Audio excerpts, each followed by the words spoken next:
A single guitar stroke, a pulsing bass line, and a voice that rose from the slums of Kingston to shake the entire planet. Bob Marley did not just play music, he weaponized it into a global revolution of peace, love, and fierce resistance. Long before he became a household name, before his face was plastered on millions of t-shirts from Tokyo to New York, reggae was just a local heartbeat confined to the shores of Jamaica. But how did a boy born in a tiny, rural village with nothing but a guitar and a vision manage to tear down geopolitical barriers, survive an assassination attempt, and become a timeless prophet for the oppressed? The journey from the hills of 9 Mile to global icon status is a story filled with political warfare, spiritual awakening, and a musical magic that the world had never seen before, and will likely never see again. To truly understand how Bob Marley took reggae to the world, you have to understand the environment that shaped him. Born Nesta Robert Marley in 1945 in the rural parish of St. Anne, he was the son of a white British naval captain and a young black Jamaican woman. This mixed heritage left him feeling caught between two worlds, often facing rejection from both sides. When he moved to Trenchtown, a notorious and deeply impoverished ghetto in Kingston, life became a daily battle for survival.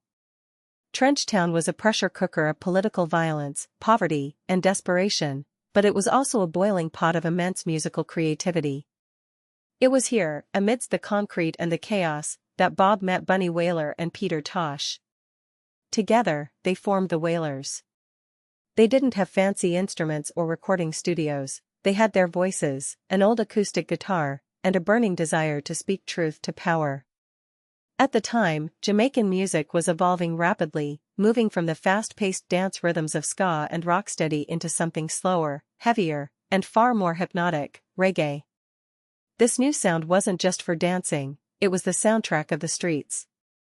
It carried the weight of the people's struggles, their frustrations with a corrupt system, and their deep spiritual yearning. For Bob and the Wailers, reggae became inseparable from their adoption of the Rastafari faith. This wasn't just a religion, it was a way of life that demanded a total rejection of the oppressive system they called Babylon. Suddenly, Bob's lyrics shifted from standard teenage love songs to profound anthems of identity, African redemption, and mental liberation. He was no longer just an entertainer, he was becoming a musical shaman. But breaking out of Jamaica was nearly impossible for a poor ghetto youth.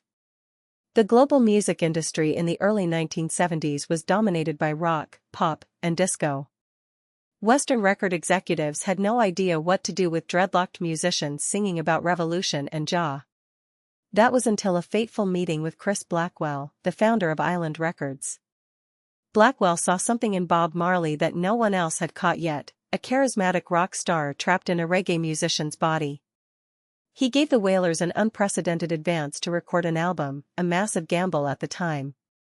The result was the groundbreaking album Catch a Fire.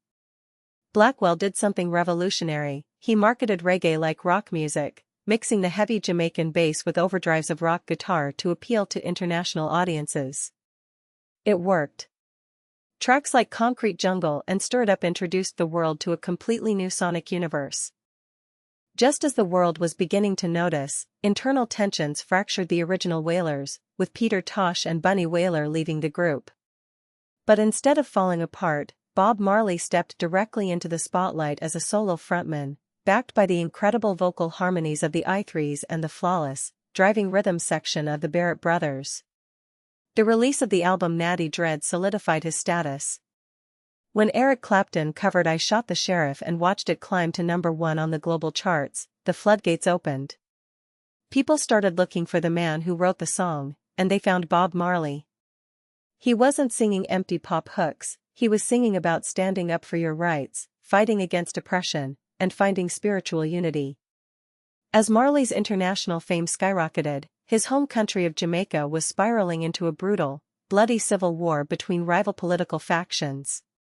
The violence in the streets of Kingston was unprecedented, and because of his immense influence over the masses, both political parties wanted to use Marley as a puppet. Bob, however, refused to be a tool for politicians. He wanted peace. In December 1976, he agreed to perform at a free concert called Smile Jamaica to ease the tensions. But just 2 days before the show, gunmen stormed his home, opening fire and wounding Bob, his wife Rita, and his manager. It was a terrifying reminder of how dangerous his message of unity truly was to those in power. Miraculously, everyone survived. Defiant, wounded, and deeply shaken, Bob climbed onto the stage 48 hours later in front of 80,000 people. When asked why he didn't hide, he famously said that the people who are trying to make this world worse are not taking a day off, so how could he? Following the assassination attempt, Marley went into a self-imposed exile in London. It was during this intense period of isolation and reflection that he recorded Exodus, an album that many music critics consider one of the greatest masterpieces of the 20th century. Exodus was a brilliant fusion of reggae, funk, and blues, featuring timeless tracks like Jamming, Three Little Birds, One Love, and the explosive title track. The album stayed on the British charts for over a year and turned Bob Marley from a successful musician into a global prophet of peace. He wasn't just selling records anymore, he was filling stadiums across Europe, America, and Africa, uniting audiences of all races and backgrounds under a single, unifying groove. One of the most defining moments of his entire career occurred when he returned to Jamaica in 1978 for the One Love Peace concert. In front of a massive crowd, amidst an atmosphere thick with tension, Marley did the unthinkable. He invited the two bitter political rivals whose supporters had been killing each other in the streets onto the stage. He took their hands, joined them together, and held them high in the air under a spotlight. It was a moment of pure, transcendent power that proved music could achieve what politics never could. 2 years later, he flew to Africa to perform at the official celebration of Zimbabwe's independence from colonial rule, a moment that cemented his legacy as a true champion of African liberation and global human rights. Tragically, at the absolute peak of his global influence, Bob Marley's journey was cut short. In 1977, he had been diagnosed with acral lentiginous melanoma, a form of skin cancer under his toenail. He refused to have the toe amputated due to his Rastafari beliefs and his love for playing soccer, choosing instead to fight the illness while continuing his grueling global tours. By 1980, the cancer had aggressively spread throughout his body. His final concert took place in Pittsburgh in September of that year.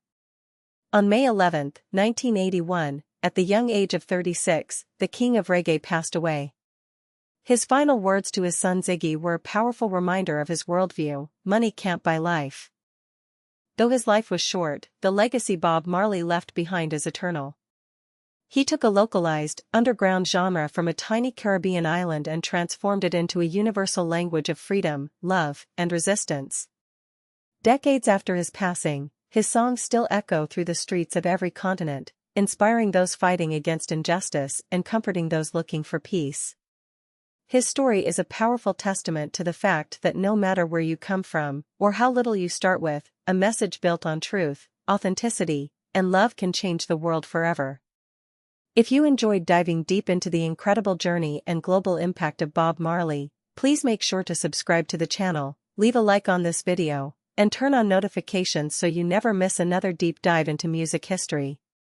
What is your absolute favorite Bob Marley song, and how has his music impacted your life? Let me know your thoughts down in the comments below. Thank you so much for watching, and see you next time.